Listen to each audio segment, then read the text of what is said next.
monetizing digital services since 2004, boosting the entertainment industry by making digital content accessible for everyone.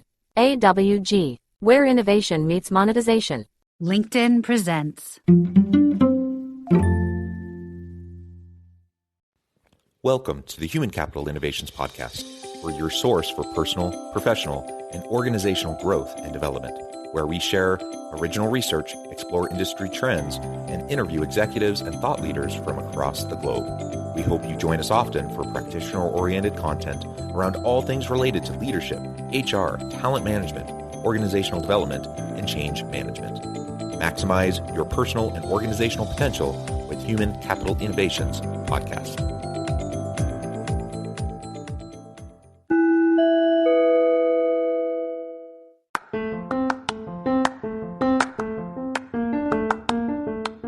If you enjoy the Human Capital Innovations Podcast, enjoy ad-free listening by going to the Patreon page, and please consider contributing even at the producer or sponsorship level. And please leave a review. Thank you for your support.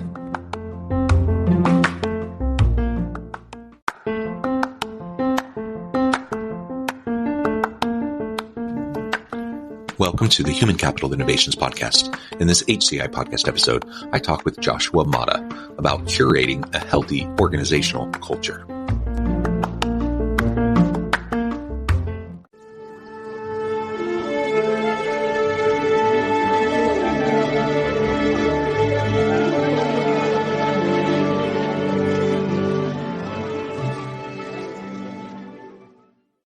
Joshua Motta, welcome to the Human Capital Innovations Podcast. It's great to be here. Yeah, thank you. It's a pleasure to be with you. You're joining us from LA. I'm south of Salt Lake City in Utah. And today we're going to be talking about organizational culture generally, but more specifically, we're going to zoom in and talk about curating a healthy organizational culture, what leaders can do to really facilitate that. As we get started, I wanted to share Josh's bio with everybody. Joshua Motta is CEO and co-founder of Coalition, which combines cybersecurity and insurance to help organizations prevent digital risk before it strikes. Founded in 2017, Joshua and co-founder John Herring built Coalition with a mission to solve cyber risk and provide security for all. The company now serves over 160,000 customers globally and is proud to be named to Inc.'s Best Places to Work in 2021 and to Fast Company's Most Innovative Companies in 2022. And I could go on, but I'm going to pause there. Josh, anything else that you would like to highlight for me or the audience by way of your background, your personal context, or about Coalition before we dive on into the conversation today? Yeah, I mean, look, for me, Coalition is sort of the manifestation, I think, of my entire career to some degree. So it's, I tell people it's what would happen if you combined a financial service with a technology company and sort of an intelligence community mindset when it comes to data collection and analysis. And that is very befitting to my background, which I'm happy to go deeper into. So 2021, 2022, you're getting recognized. You're clearly doing some cool stuff. I think that connects directly back to our topic for today around curating a healthy organizational culture. So with your company as a bit of a case study, what are some of the things you've been doing to be more innovative, to be one of those premier best places to work where you're attracting and retaining the best people? Yeah, look, I mean, the recognitions are, of course, the outputs of many of the inputs and decisions that we've made since the company was founded. And so, believe it or not, we founded the company in 2017. The first written document ever in the wiki was not our business plan, although we do have an 80-page one that was later developed. It was a culture document, and it really set out the parameters of these are the values that we want people on the team to uphold. It wasn't so much like the corporation's, values. It was really more like these are the values that we want the individual people to embody, because we believe that high performing teams are made up of individuals who hold these values. And so, it took us a number of years before we were recognized, either as one of the best places to work or one of the most innovative companies. But I think everything is a byproduct of those decisions we made very early on in the company's history.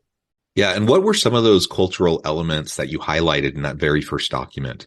When you were talking about those core values, what for you and your founder, John, what really was the foundational piece that you were trying to communicate to other members of your team as you started to build and scale?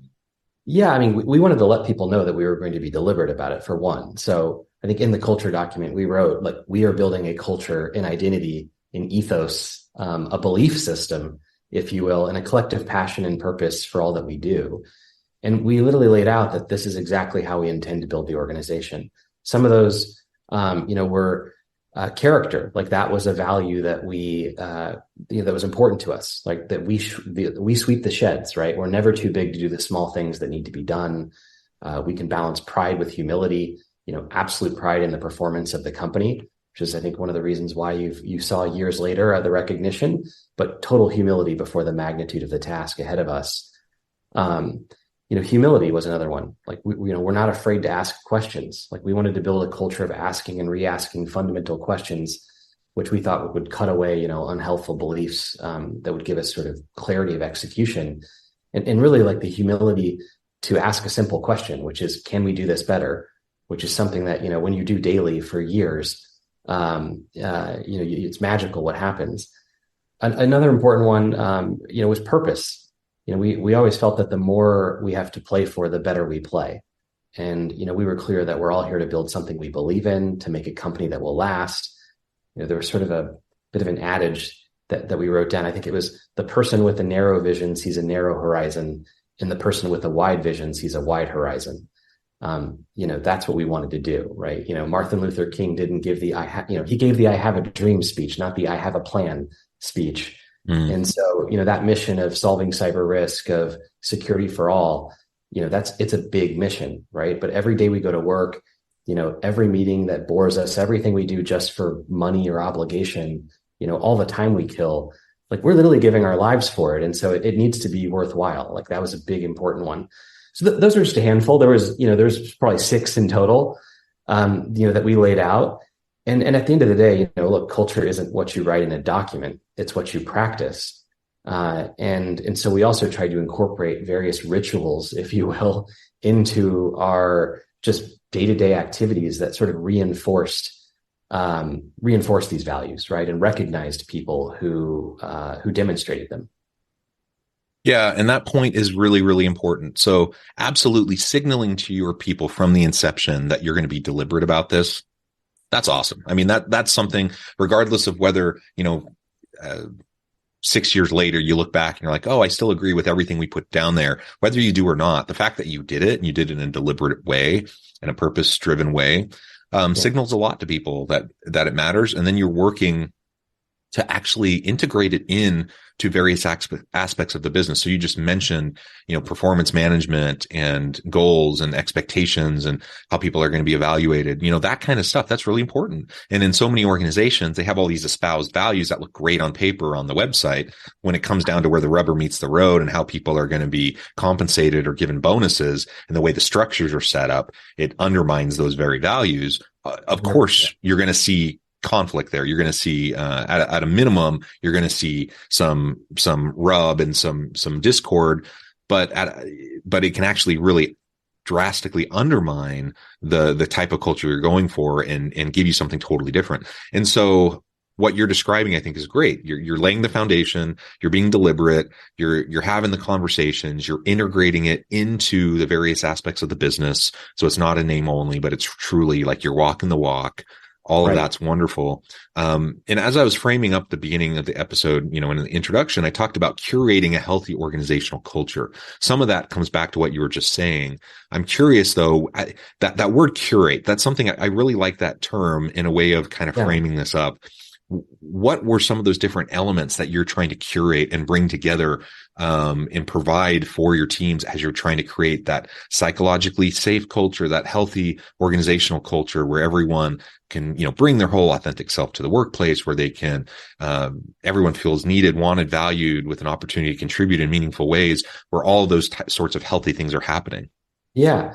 I mean, part of the curation strategy just involved, basic arithmetic. And that was the belief that if we more than doubled the size of the company in a given year, that would be something that would be almost certain to derail the culture we were trying to build.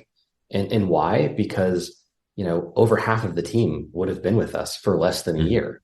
And, a year is maybe a little bit of an arbitrary marker. determine when you're bleeding coalition blue or whatnot. And but of course, you've vested in our company, like you own equity, you've made the decision that you're committed to this.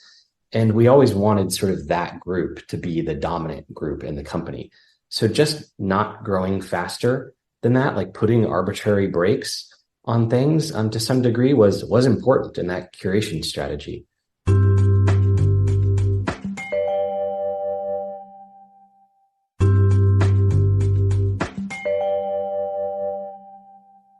In terms of other things that we did to try and curate, it was again like building it into the orientation, building those rituals into our company culture. Every team meeting, at the end of it, we would recognize someone for sweeping the sheds, and or the floors, as we called it at the time, and whoever received that award would pass it on the next week. And it then evolved into sort of a company talent contest where there were haikus and raps and music videos of the one person handing it on to the other. But I think it really built, it really helped us curate, exactly how culture was received and incorporated into the team. Yeah, fantastic. And I'm curious too. So you've been telling us a little bit about Coalition, but prior to Coalition, you worked for Microsoft, the CIA. How did some of those early experiences shape you and inform your approach to leadership and culture building that you then took with you as you were a co-founder at Coalition? Yeah, I mean, I would say I took different things from different places where I worked. And, perhaps the CIA, maybe most obviously, it was all about purpose, right? I think it's hard to replicate like the mission-driven, purpose-driven environment. You have, an incredibly talented group of people who could all make far more money in the private sector than they do working in government. But they choose that decision because it gives them purpose. It gives their lives meaning, and we felt like we were helping people every day. Hard to replicate that, right? And so what I learned from there is, if we want to attract the best people, which is ultimately the core asset of our company, of any modern, digital company, if you will, we have to give them purpose. We can attract much better people if they can get behind the purpose of the company. So that's definitely one of the things I took away from CIA. Of course, Microsoft, like I was there at the .com boom. It was an incredibly exciting place to be. Also a lot of purpose, but in a different way, right? Like it gave people who just were fascinated by technology. The internet had fully arrived. It was the .com boom. And, if you were a technologist, like that was an exciting place to be. Microsoft just created. Monetizing digital services since 2004. Boosting the entertainment industry by making digital content accessible for everyone. AWG. Where innovation meets monetization. That environment. I should also mention that, they hired me when I was, I guess they hired me when I was 14. I think I was 15 when I walked through the doors. And so for a very large corporation to take such a risk on someone so young, I had enough self-awareness to know that in and of itself was rather extraordinary. And so I think that, that's given me an interesting perspective to, never underestimate the people who show up and raise their hands and say that they want to be part of Coalition, they want to be part of the mission. Lest I have a pot calling the kettle black moment, I can hardly turn away, the smart, exciting, interested 14, 15, 16 plus year old or whomever, that has a passion for what we're doing.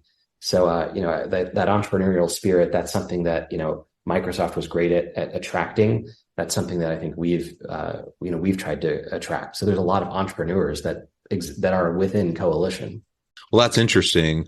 You must be a very talented and skilled person to be hired at Microsoft at that age. Or lucky. That might be the other attribute. Yeah.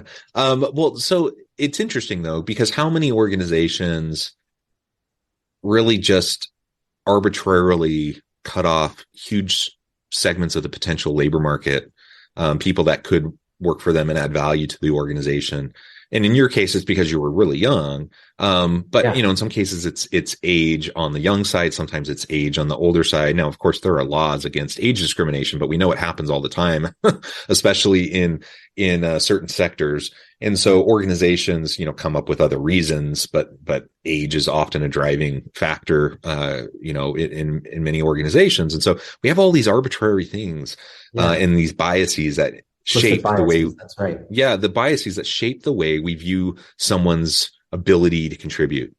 Another one that it kind of irks me. It's irked me for a long, long time is, when you look at a job posting and you just see arbitrary years of experience. We want 10 years of experience doing XYZ. I'm like, that doesn't mean anything. Like someone could have 10 years of crappy experience and that doesn't make them more qualified than someone who has 1 year, but is passionate and ready to learn and roll up their sleeves. Right. Yeah. And so it's really interesting to see how different organizations approach these things. And I think if you want to be a best place to work, if you want to be an innovative company, you got to peel back the layers of bias and look at what really matters. And that is someone's ability to contribute. And that shouldn't matter about, all the different things, race, gender, ethnicity, sexual orientation, age, all the things, all those things shouldn't matter. It's like, how can someone contribute? And if we're really, truly looking for someone's ability to contribute and allow them the chance to do that in a healthy way, then it's a win for them. It's a win for us. I know that's a simple idea. And probably most people would agree with it verbally. The problem is in practice and structurally, the way a lot of organizations run, it just doesn't happen. Yeah. I mean, I think certainly one of the advantages I've had is being able to sort of live that, like in my own way, shape or form. And ironically in a startup, oftentimes those years of experience that other people have, whether they're great or not, they're not healthy, right? I mean, if definitionally we're trying to do something different, the bias of anyone who has years and years of experience is to do things the same way that they always have. And so ironically, like in a startup environment, you oftentimes want to hire the people that have never done the thing. You just want people who have a bias for action and who really care about the purpose of the company. If you have those two things together, like someone's passionate about what they're doing, they want to act, they're going to contribute. And I can take another example, right? Where, look, today I run a fairly large insurance company. I've never worked in an insurance company in my life prior to founding one. Why did I get into the industry? It was ultimately because I wanted to solve a problem, right? Like I didn't believe that cybersecurity was going to be exclusively solved by, more mousetraps and technology, widgets and whatnot. Like those things could all be very helpful. And there's lots of great people building great cybersecurity companies to protect organizations. But at the end of the day, it's a risk management problem. You can't eliminate cyber risk, but you can eliminate the cost of it by insuring it or transferring it to an insurance company. And I knew that was a critical piece that just wasn't, fulfilling its promise. And so I'm like, look, I'm going to go set up an insurance company. Like, what right did I have to do that? None whatsoever. And so I kind of remind myself of my own experiences, and we've got to overlay that with how we think about attracting talent. And, from the top down, it's like, no, more years of experience doesn't always mean, a better outcome here. Like if we want to think differently, these are the real traits that we have to look for, irrespective of, like you said, what someone's age is, what background they had, et cetera.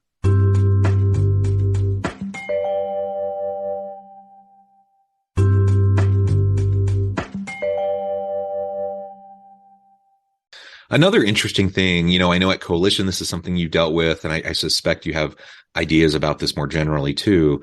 Having this robust organizational culture is hard enough to do when you're together in person, but we just went through, 3 years of a COVID environment, the attitudes that many employees and workers have around how work is designed and where and when they work has shifted. So now there's more of a work from anywhere mentality. To what extent have you leaned into that, and how have you maintained and really sustained a robust organizational culture in this current work from anywhere era and environment? Yeah, well, look, it's certainly not because we had a functioning crystal ball, but we had the advantage of being a remote first company since the day it was founded. which was in 2017. So several years ahead of COVID and the forced kind of move to remote. Now, remote first didn't mean everyone worked from home. Right. It just meant that it had to be an amazing experience for people to work from their home, because that was the lowest common denominator. Like if those people had a great experience and could contribute to the mission in a meaningful way, anyone in an office could clearly do that. And then we just let people kind of choose, where they wanted to work from. We had a lot of employees in San Francisco. The apartment sizes, not as big as in the parts of the Midwest and other parts of the country where, we had other members of our team.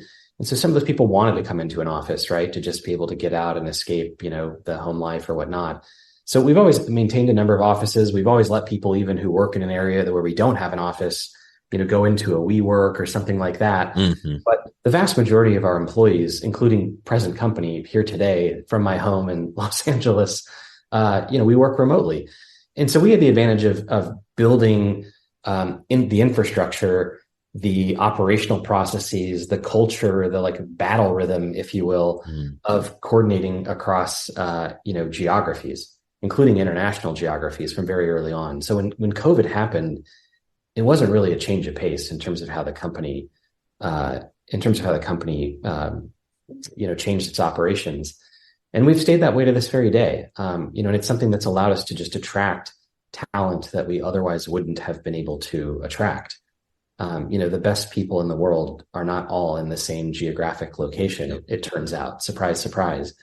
And many of them have very good and legitimate reasons for wanting to be where they are. So, if we can create an environment where they can thrive, then that's advantageous to us.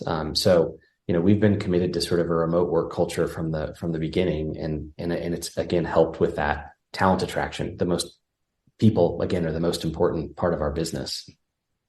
As I talk to a lot of different leaders, there's a lot of different attitudes about remote work, hybrid work, having distributed teams versus being, in a particular geographic location, coming into the office.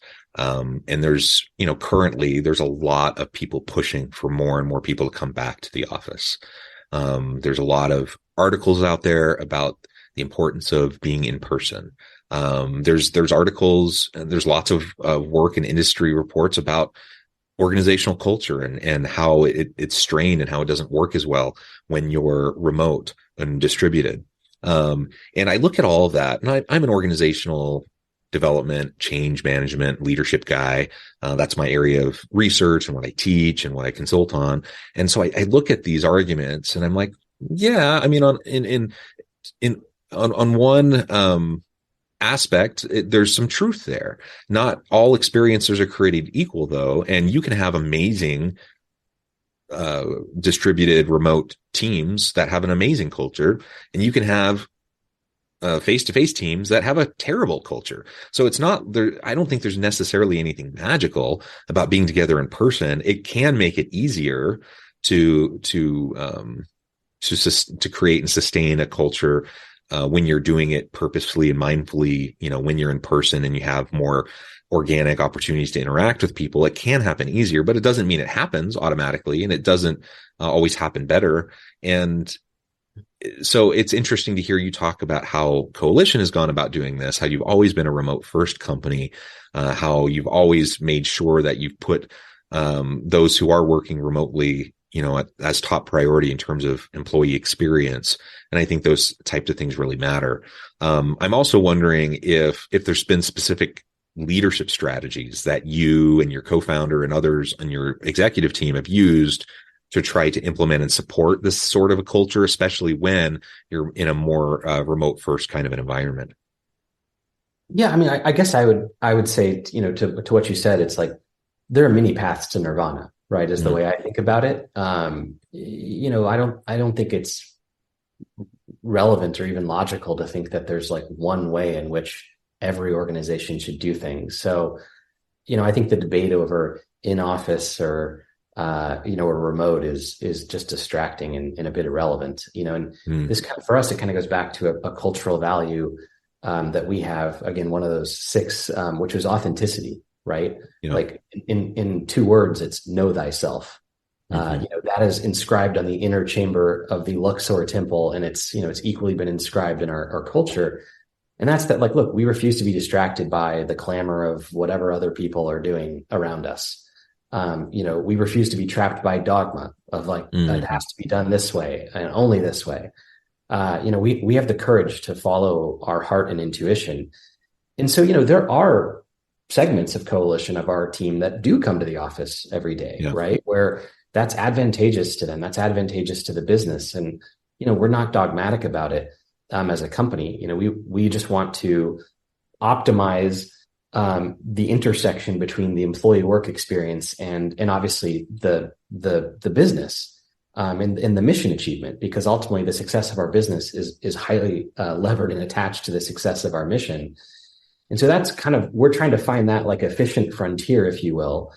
And it's never perfect. And, sometimes it involves making sacrifices and trade-offs, but, that's how we talk about it as a team. And look, we're not afraid to relitigate it. We really have to have the courage to follow our heart and intuition. And so at the end of the day, that means that, individual leaders are making decisions as to what is optimal for both the employee experience and for achieving our mission, which is tied to, of course, achieving our business result. So that's really how we've gone about, thinking about the remote versus in-office experience. Well, Josh, this has been a great conversation. I know at the time I'm going to have to let you go here in just a minute, but before we wrap things up for today, I wanted to give you a chance to share with the audience how they can connect with you, find out more about your work, your team, and then give us the final word on the topic for today. Yeah, of course. You can hit Coalition up on our website, coalitioninc.com. We are on Twitter as Solve Cyber Risk.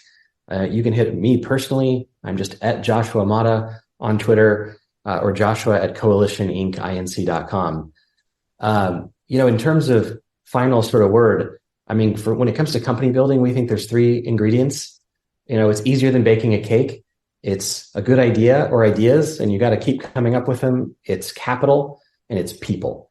Once you have kind of those first 2, people is by far the hardest in that equation, which is why I think we overspend in that area relative to some of our peers. That's just a lesson we've learned. And sometimes you need to know where to overspend. Just has always shocked me how little companies invest in talent development and whatnot. That's an area that we've gone heavy into. Josh, thank you so much. It's been a real pleasure. I encourage the audience to reach out, get connected, find out more about what Joshua and his team can do for you. And as always, I hope everyone can stay healthy and safe, that you can find meaning and purpose at work each and every day. And I hope you all have a great week.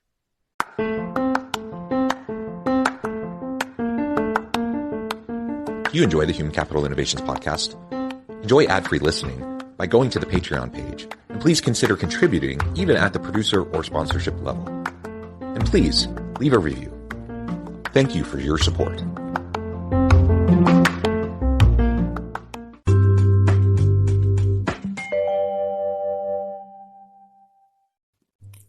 Thanks again for joining us for this episode of the Human Capital Innovations podcast.